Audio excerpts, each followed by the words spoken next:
Hey there, Abiding fam, and welcome back to my channel. I am so excited to be back with you after my little break for my honeymoon, but what a perfect video to return on. As I mentioned in my July plan with me, I wanted to create some spreads in my bullet journal to help me plan for my honeymoon and make sure that we got the most out of the trip. So today I'm going to share with you those spreads that I created in my bullet journal. But I also wanted to share with you a few ideas for other spreads that I don't create in this video but I think would be super helpful. Those range from a packing list to figuring out your budget, figuring out if they change the currency, common phrases in a foreign language if they don't speak your native language. So just have fun with thinking of spreads that are going to suit your needs for the trip you're planning.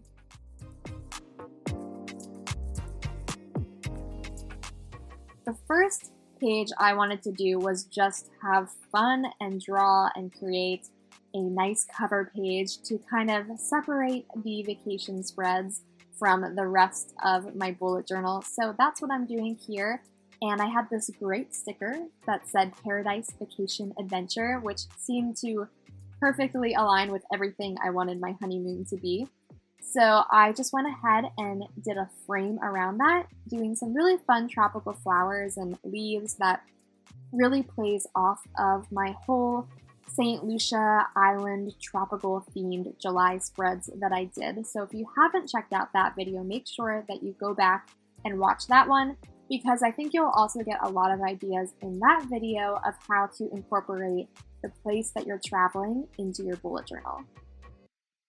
Now, you may be looking at this and thinking, why put in all of that work into spreads that should just be practical?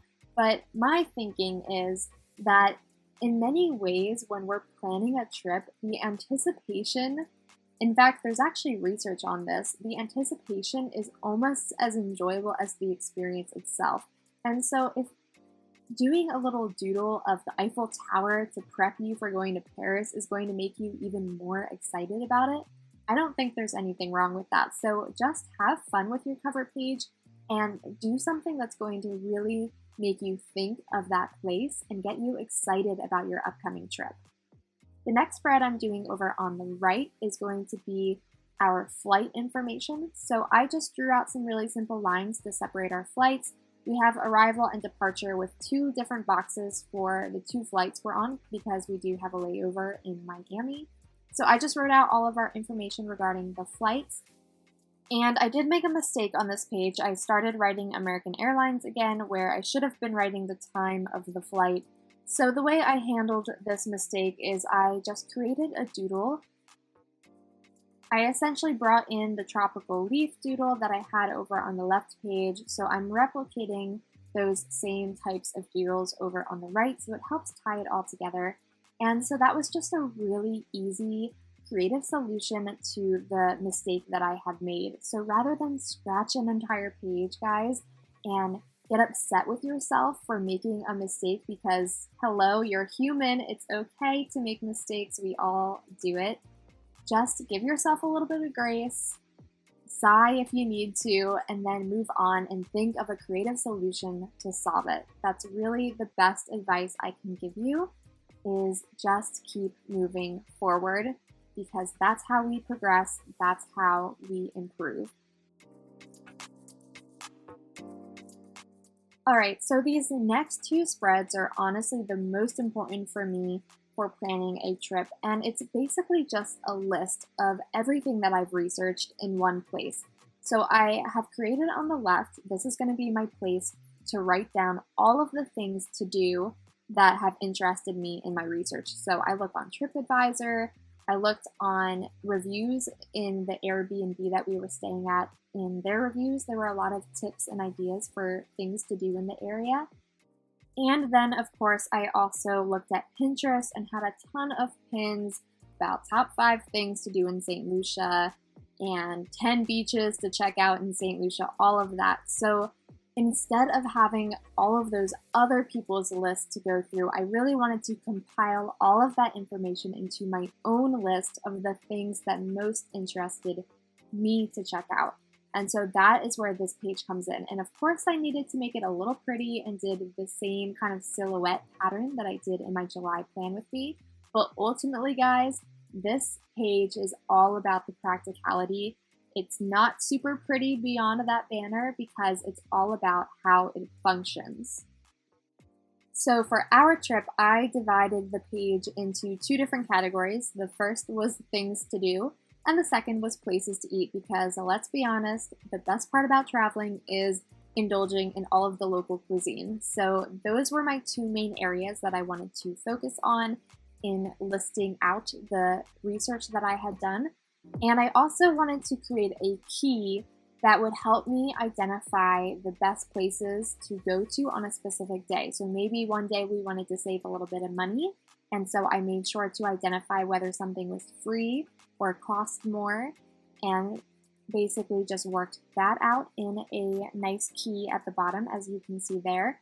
I also wanted to identify how close the activity or place to eat was to the place where we were staying. So I made a little key that's color-coded of whether something was within a 10-minute drive, if it was more than 10 minutes away, or if it was in walking distance. So that worked out really well for us because it allowed us to figure out what days we wanted to be more travel days, so we could put a thing to do that's further away with a place to eat that's further away. And it also allowed us to plan out, what were going to be our more expensive days. Did we need to go to the bank, for example, beforehand?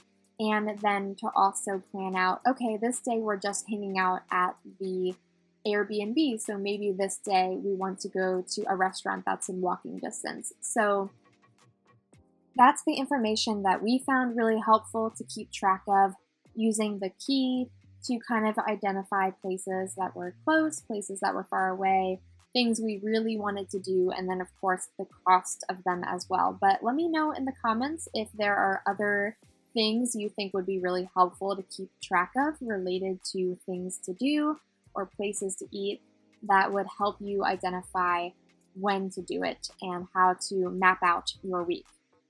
So speaking of mapping out your week, I don't think this is necessary, but it was helpful for us to give a basic idea of when we wanted to do things, especially because, for example, one restaurant might have a special night where they do a buffet and it's only on Thursday nights. And so you want to make sure that you schedule that in for that specific day.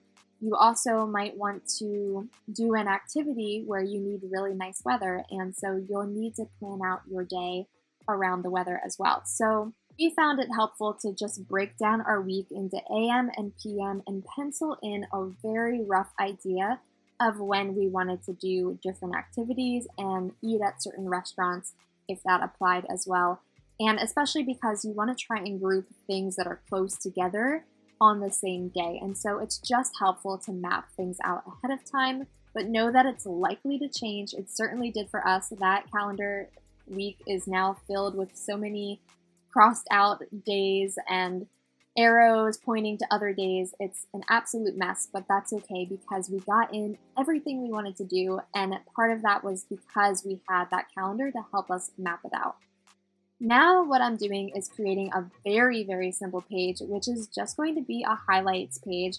This is going to be a page where I write down the top 3 things that we did, the top 3 views we saw, and experiences and moments that we had. So it's just a fun way to reflect on some of the highlights of the trip and the best parts of the place that we visited. And then this page is more specific to just memories that were made. And I like the idea of having a page like this where you can record memories in the moment as they're happening. I, of course, am going to be doing lots of creative journaling after the fact, and I have tons of photos that I'm essentially going to scrapbook in my creative journal. But it's nice to have a place where you can write down memories after each day has ended and when they are fresh in your mind. And in a way, a page like this is also great for just expressing gratitude. Traveling is such a gift. I know Ben and I really felt just how blessed we were to have that opportunity to go on a honeymoon and travel in that way. It was just such a gift to us, and those memories are ones that we will remember for a lifetime, and I'm so glad that I have them recorded in my journal. So I hope this video was helpful for you guys. I know I only made a few spreads, but I hope they give you a sense of what you can do to help plan a trip in your bullet journal, and of course there are even more spread ideas that I listed out at the beginning of this video. Let me know of any ideas you have for spreads you like to create before going on a trip. And of course, guys, if you want more content like this, be sure to join our Abiding family by subscribing and hit that like button. All right, guys, keep exploring your abiding creativity and document a life full of abiding joy, faith, and love.